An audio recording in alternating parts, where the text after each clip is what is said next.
એક એવું ગામ હતું ને એમાં ભરતારામ સાધુ સિદ્ધ સાધુ એ ગામની અંદર ગામને ગોંદરે સરસ મજાનો સત્સંગ થાય. સત્સંગ પૂરો થાય એટલે બધા પગે લાગીને જા. એમાં એક વાણિયાનો છોકરો યુવાન પણ ગરીબ, બહુ વાણિયા કોઈ દાડ ગરીબ નહીં પણ આ હતો તે ગરીબ બહુ. તે બધા પગે લાગીને જતા રહે ને તોય ગુરુભાઈ એમને શાંતિ બે. તે એકવાર સાધુએ એને પ્રશ્ન પૂછ્યો કે ભાઈ તું કેમ બે? એને કીધું ગુરુ સવારથી સાંજ સુધી મહેનત કરું છું, પરસેવો ફાડું છું, પણ ગુરુ રાત્રે ખાવાના રોટલાનો થતો નથી. ગુરુ દયાળુ બહુ હતા. આંખ બંધ કરી અને આ માણાનું પ્રારબ્ધ જોયું.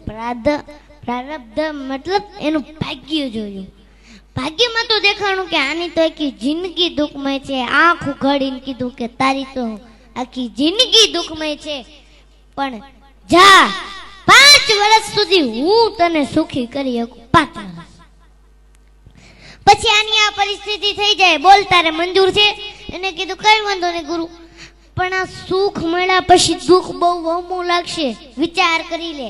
એને કીધું કઈ વાંધો નહીં, 5 વર્ષ તો સુખ મળશે. એને કીધું કઈ વાંધો નહીં ગુરુ, 5 વર્ષ મને સુખી કરો.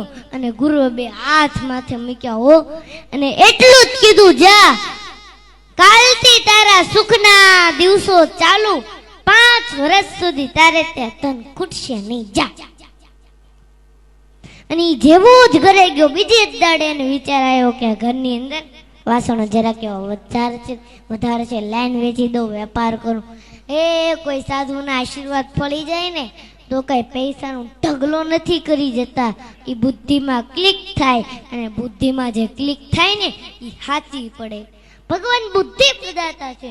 અને ઓલાય જે ધંધો ચાલુ કરો ઓબલ ને ત્રોબલ ને એવો ધંધો એવા નાણાં ને કે માણા આગળ પાછળ ફરવા મળ્યા.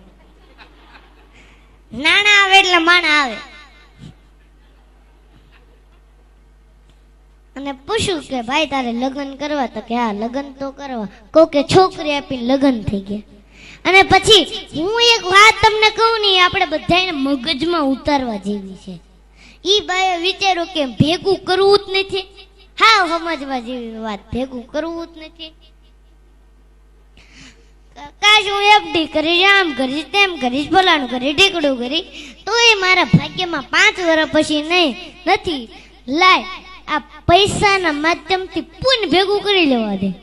મોટા મોટા સત્કર્મ કરાવે, કુવાઓ ખોદાવે, વાવું ગળાવે, જનતા અનેક ક્ષેત્રો ચાલુ કર્યા. સંતોને બોલાવી મોટા મોટા સત્સંગના પારાયણો કરાવ્યા. અને 5 વર્ષ પછી ઓલા સિદ્ધ સાધુ પાછા ફરતા ગામમાં આવ્યા. અને આખું ગામ પાછું ભેગું થયું. અને ઓલા તો ભાઈ આ ગુરુ ફેલા હતા, દોડતો આવ્યો, ધૂળમાં દંડવટ કરવા માંડ્યો. એને કીધું કેમ છે ભાઈ? તો કે ગુરુ જ્યારથી તમારી દ્રષ્ટિ મારા ઉપર પડી છે ત્યારથી ઈશ્વરે મને 1000 હાથથી દેવાનું ચાલુ કર્યું છે, પાછું વળીને જોયું નથી. અને ગુરુ આ 5 વર્ષમાં દુઃખ શું કહેવાય એ મને આ 5 વર્ષમાં ખબર નથી પડી. અને 5 વર્ષ કેમ જતા રહ્યા ઈ હોતને ખબર નથી પડી ગુરુ. અને કીધું તૈયાર થઈ જાજે, 2 દિવસ પછી તારા 5 વર્ષ પૂરા થવાના છે અને જે પરિસ્થિતિ હતી એ જ ચાલુ થાય. એને કીધું કાંઈ વાંધો નહીં ગુરુ, આ 5 વર્ષમાં મારે જે કરવાનું હતું ને એ મેં કરી લીધું, પુણ્ય બહુ ભેગું કરવું છે. અને ગુરુએ ફરીને આંખ બંધ કરી હો અને સમાધિમાં જ્યાં જોયું તા તો ઈશ્વરના દરબારમાં ચોપડા પુણ્યના જમા જમા જમા જમા જમા. ભગવાન એનું જે ભાગ્ય લખ્યું હતું ને એની જગ્યાએ ફેરવી નાખ્યું કે આ જીવન સંપત્તિવાન રહેશે.